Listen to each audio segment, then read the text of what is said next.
वंदनीय संत समाज, धर्म प्रिय बंधुओं एवं श्रद्धा मूर्ति देवियों, आप लोगों की भाषा में प्रसंग के अनुरूप संत श्री शीलेंद्र साहब जी बहुत कुछ बता चुके। मौत की याद और राम की याद अभी करा रहे थे। मौत की याद तो हम लोग मजबूरी में करते हैं, शौक से नहीं करते हैं। और इसीलिए हम मौत से भयभीत रहते हैं। और जो शौक से मौत की याद करता है वो निर्भय रहता है, और जो शौक से मौत की याद करता है उससे मौत ही भयभीत रहती है। सोचती है कि ये तो पहले ही मेरी याद कर रहा है, तो इसके पास जाने की क्या जरूरत है। और जो भय रहता है उसी के पास पहुंचकर उसको धर दबोचती है। आवश्यकता है जीवन में निर्भयता की। निर्भय कैसे हो? निर्भय पदार्थों को पा करके, प्राणियों को पा करके निर्भय नहीं हो सकते। जो बहुत ऊंचे पद में वे भी निर्भय नहीं होते। जिसको हम प्रधानमंत्री और राष्ट्रपति कहते हैं, वे सब भी तो भयभीत रहते हैं। कहाँ निर्भय रहते हैं? एक उदाहरण याद आ गया। एक जेली, आप लोग ध्यान दें, जेल से एक कैदी को, खूंखार डाकू था, बदमाश था, गुंडा था, वो उसको एक जेल से दूसरी जगह ले जा रहे थे। तो उसके हाथ में हथकड़ी, कई लोग पकड़ के ले जा रहे थे, पुलिस आगे पीछे। तो चौराहे में आए तो रोक दिया गया। क्यों रोक दिए? एक मंत्री की गाड़ी मंत्री जा रहे थे, बड़े मंत्री कोई रहे। तो मंत्री जैसे निकले तो देख करके कैदी हंसने लगा जोरों से। अभी तक तो बड़ा उदास था, कहा बहुत जोर से हंसने लगा। लोगों ने कहा कि भाई अब क्यों हंसते हैं, हंसने की क्या? कहा, उन्होंने कहा हंसता इसलिए हूं कि मैंने अमुक गलती की, एक आदमी को मारा, इतना सामान लिया, उसके बदले देखो मेरे हाथ में हथकड़ी है और आगे पीछे पुलिस है। बस 2-3 पुलिस है, 2 सामने है, एक पीछे से आ रहा है और ज्यादा नहीं है।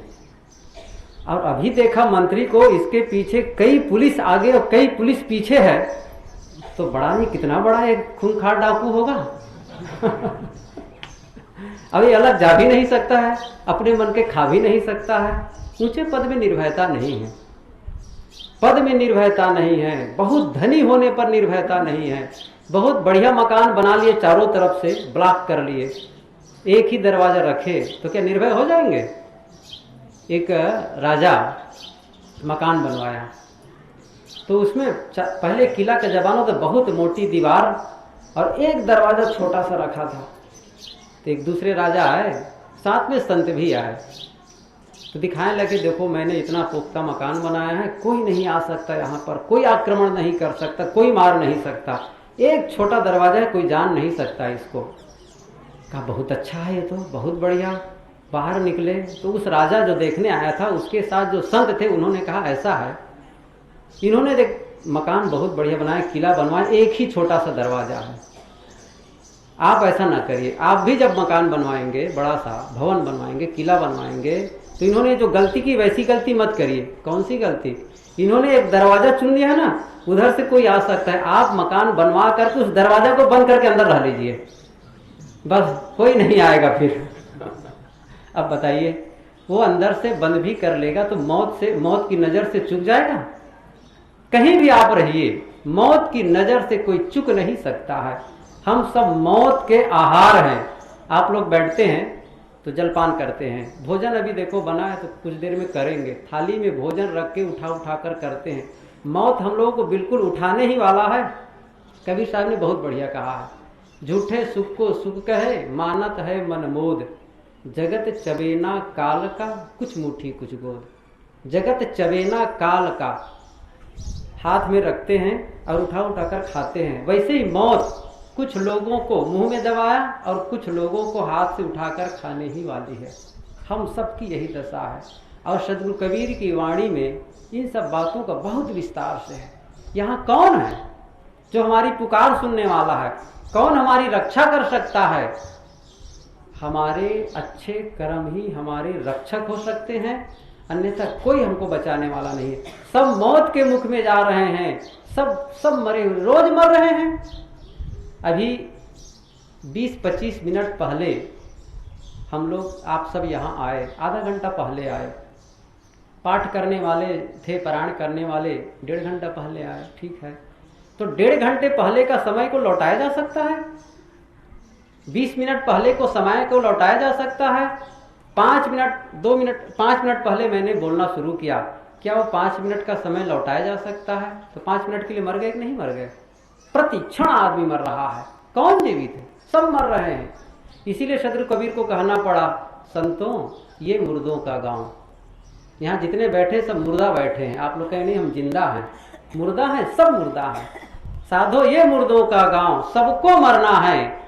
कौन कोई हाथ उठाकर कह सकता है कि मैं सदा जीवित रहूंगा?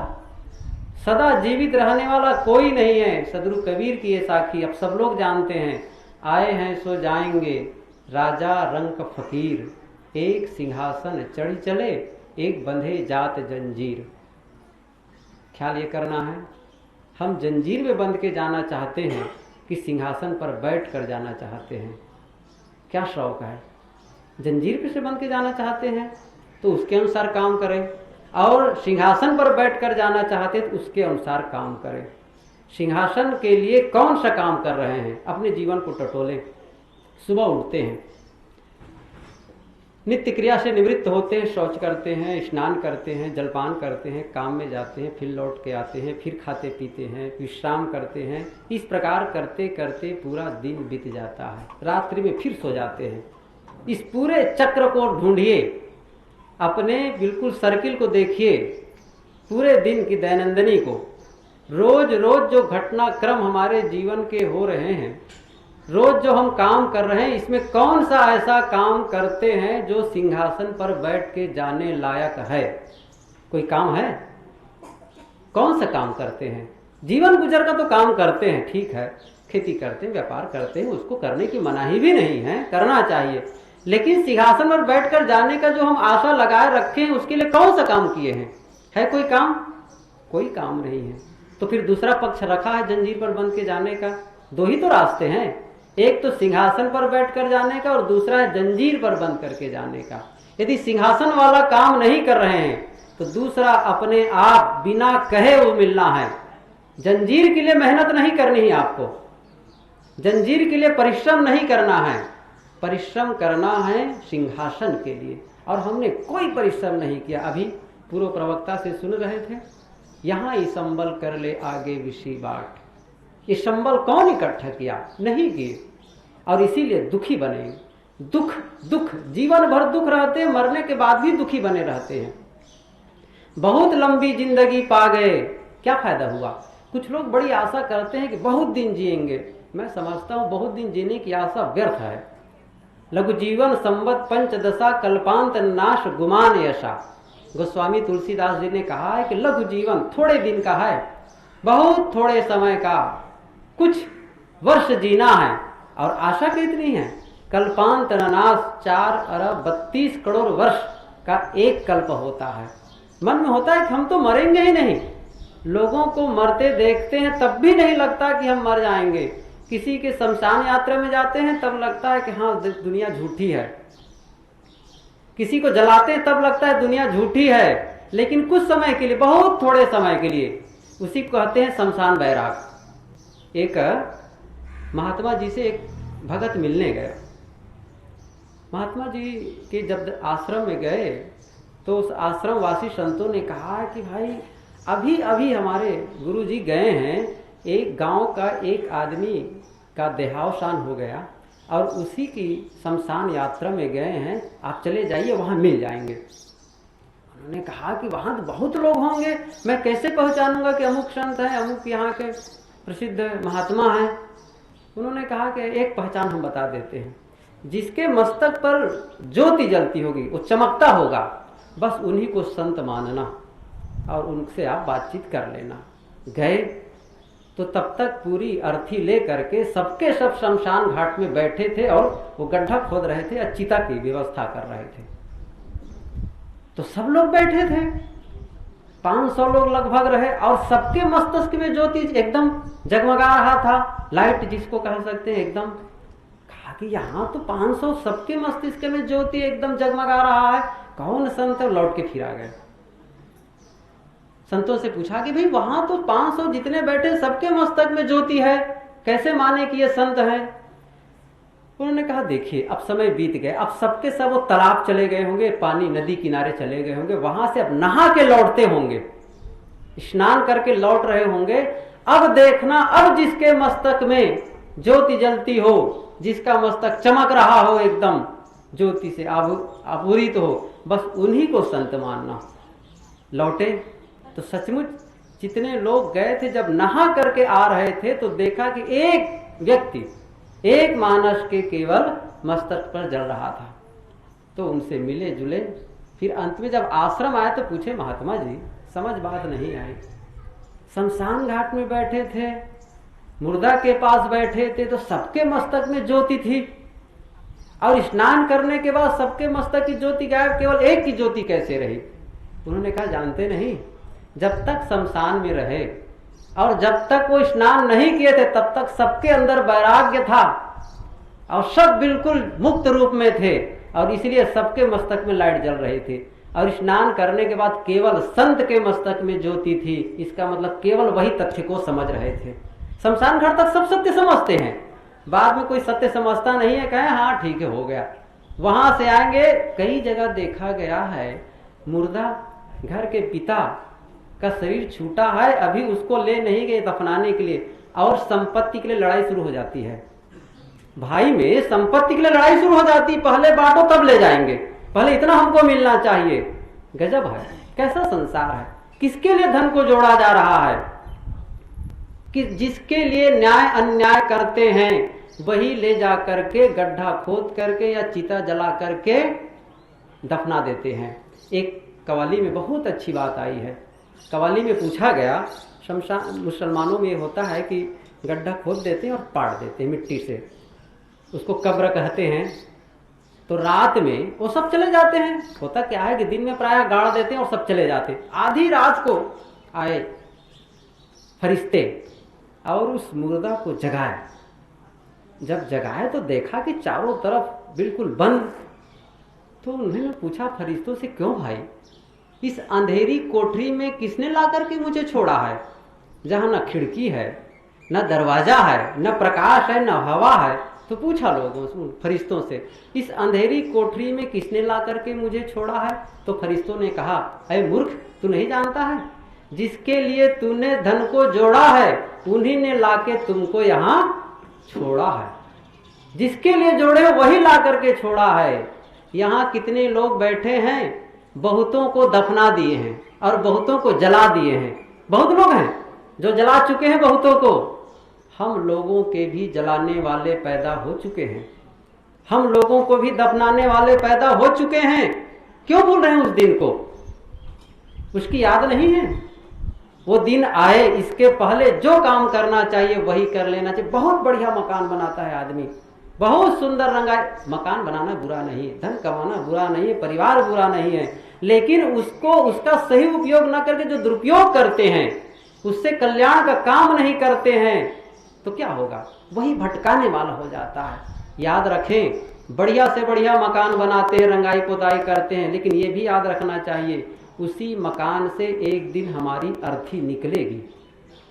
जिस मकान में रह करके गर्व करते हैं उसी मकान से अर्थी निकलेगी, और वही लोग उठा करके ले जाएंगे जिसके लिए हमने अन्याय किया है, न्याय किया है, जिसके लिए हमने साधना को छोड़ी है, जिसके लिए भजन को छोड़ा है, जिसके लिए कल्याण को छोड़ा है। किसके लिए छोड़े हैं? इसी के लिए तो हमारे परिवार के लोग धनी हो जाएं, इसी के लिए तो छोड़े हैं। हमारा शरीर बहुत दिन तक रहे, अपने शरीर के भोगों के लिए, परिवार के भोगों के लिए हमने साधना छोड़ी है, और वही हमारे गले की फांसी हो जाती है। वो सिंहासन में बैठने योग्य नहीं रहने देता है, वो जंजीर में बंधने लायक बना देता है। बंधुओं, आवश्यकता है जंजीर में न बंधने, इस संसार से जाएं इसके पहले एक ऐसा काम कर ले, हंसते हंसते जाएं। जहां में जब तू आया था सभी हंसते तू रोता था, बसर कर जिंदगी ऐसी सभी रोए तू हंसता जा। क्या ऐसा काम कर रहे हैं? एक ख्याल करिए, अभी मौत आ जाए यहीं बिल्कुल और कहे कि चलो, कितने लोग तैयार हैं? हाथ उठाएंगे? नहीं, कोई तैयार नहीं है। क्यों? अभी लगा है कि घर छोड़ना नहीं जाएगा, परिवार छोड़ा नहीं जाएगा, पति को छोड़ना कठिन, पत्नी को छोड़ना कठिन, अभी लड़के की शादी बाकी है। क्या ये आप निश्चित करके आए हैं कि लड़के की शादी करके जीवन बिताएंगे? नहीं, बहुत पता नहीं कब मौत आए, कोई ठिकाना नहीं है, कोई आशा नहीं है। और चीज के लिए तो आप कह सकते हैं, मकान बना है तो कह सकते हैं 25-30 साल चलना है। पुल को कह देते हैं, कई इंजीनियर कह देता है पुल को, भाई ये 50 साल के लिए कोई देखना सुनना नहीं, बहुत आराम से आप लोग चलिए। लेकिन कोई कह सकता है आपका जीवन 100 साल चलेगा? कुछ लोग होते हैं जब 50 के लगभग हो जाते हैं तब कहते भैया अब तो आधी जिंदगी बीत गई। 50 के लगभग होते तब कहते अब आधी जिंदगी बीत गई, इसका मतलब 100 साल जीने के लिए सोच के आए हैं। यही ना बात हुई, 100 साल की गारंटी करके आए हैं, तभी तो 50 में कहते हैं कि आधी जिंदगी बीत गई। हो सकता है 50.5 में पूरी होने वाली हो, 51 में पूरी होने वाली हो, कोई ठिकाना है? नहीं सुने कितने लोगों को एक्सीडेंट हो गया, कितने लोगों को हार्ट अटैक हो गया, कितने लोग दब गए।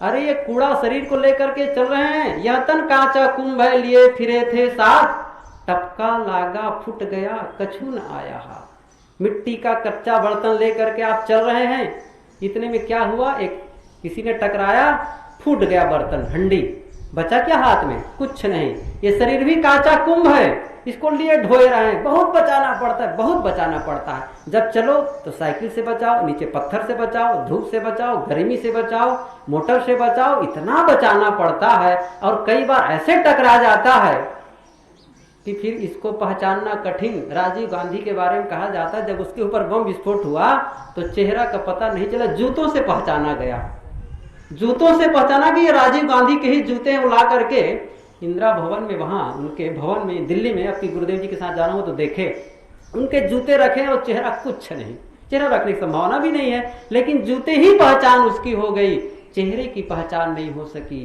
क्या हमारी दशा ऐसी नहीं हो सकती?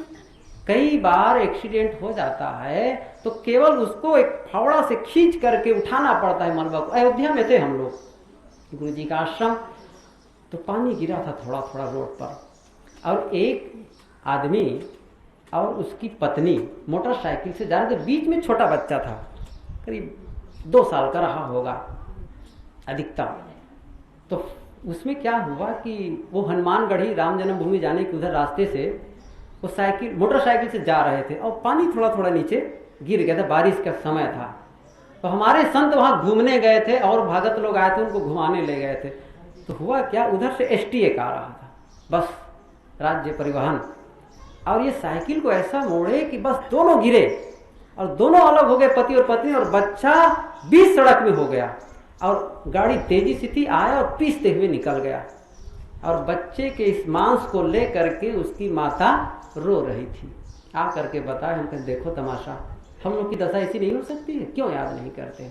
ऐसा काम कर ले कि मौत भी घबराए, ऐसा काम कर ले कि मौत से हम निर्भय हो जाएं। वो निर्भयता कब आएगी?